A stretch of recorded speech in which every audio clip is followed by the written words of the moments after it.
विधान परिषद चुनाव में वीआईपी नेता मुकेश सहनी ने 7 सीटों पर अपने उम्मीदवार उतार दिए हैं। सहनी के इस निर्णय के बाद एनडीए में रार मची हुई है। सहनी ने विधान परिषद की 7 सीटों पर एनडीए के आधिकारिक प्रत्याशियों के विरोध में अपने उम्मीदवार उतारे हैं। एनडीए में हुए सीटों के बंटवारे में ये सभी सीटें भाजपा के खाते में आई हैं। वीआईपी के जदयू के खोटे वाली सीटों पर भी उम्मीदवार नहीं दिया है। सहनी ने यह कहा कि शेष 17 सीटों पर वो एनडीए को समर्थन देंगे। वीआईपी नेता के इस निर्णय के बाद एनडीए में घमासान मच गया है।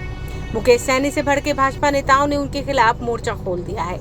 प्रदेश भाजपा अध्यक्ष डॉक्टर संजय जायसवाल ने इस पर बयान देते हुए कहा कि केंद्रीय नेतृत्व को सहनी के बारे में जानकारी दे दी गई है। वहीं पंचायती राज मंत्री सम्राट चौधरी ने कहा कि लालू प्रसाद की विचारधारा वाले व्यक्ति के लिए एनडीए में कोई जगह नहीं है। गौरतलब है कि पिछले दिनों मुकेश सहनी के बयान देते हुए कहा था कि उनके दिल में लालू प्रसाद बसते हैं और वो लालू की विचारधारा से काफी प्रभावित है। दरअसल वीआईपी और भाजपा के बीच तनातनी तब से चली आ रही है जब से वीआईपी ने उत्तर प्रदेश में भाजपा के खिलाफ अपने उम्मीदवार उतार दिए। मुकेश सहनी न फिर उम्मीदवार उतारे बल्कि भाजपा का विरोध करने के लिए उन्होंने जमकर प्रचार किया और बढ़ चढ़कर मुखालफत की। इसको लेकर भाजपा नेता चिढ़ गया और उन्होंने यहाँ तक बयान दे दिया कि यूपी चुनाव के बाद मुकेश सहनी की मंत्री पद की कुर्सी जाने वाली है। अब यूपी चुनाव खत्म होने के बाद मुकेश सहनी ने एक बड़ा दांव चलकर भाजपा को ये बता दिया कि वो उसकी धमकियों से डरने वाले नहीं है। ऐसे में भाजपा उन पर क्या एक्शन लेती है ये तो देखना अभी बाकी है। भाजपा सांसद अजय निषाद ने कहा कि 17 से 24 मार्च तक मुकेश सहनी का भविष्य तय हो जाएगा। उन्होंने आरोप लगाया कि पिछले विधानसभा चुनाव में पार्टी ने मुकेश सहनी को जीतने वाली सीटें थी, लेकिन उन्होंने सभी सीटें बेच दी। इधर स्थानीय निकाय कोटे से 24 सीटों पर होने वाले विधान परिषद चुनाव के लिए सीटों का ऐलान हो गया है।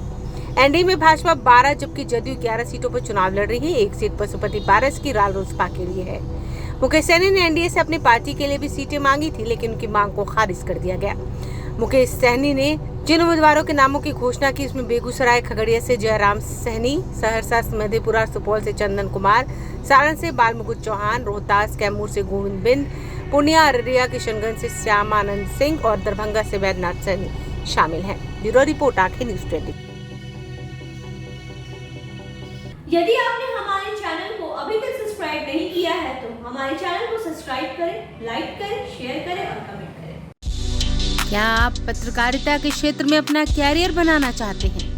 तो आज ही royal Ashoka institute of mass communication and journalism में अपनी जगह सुनिश्चित करें।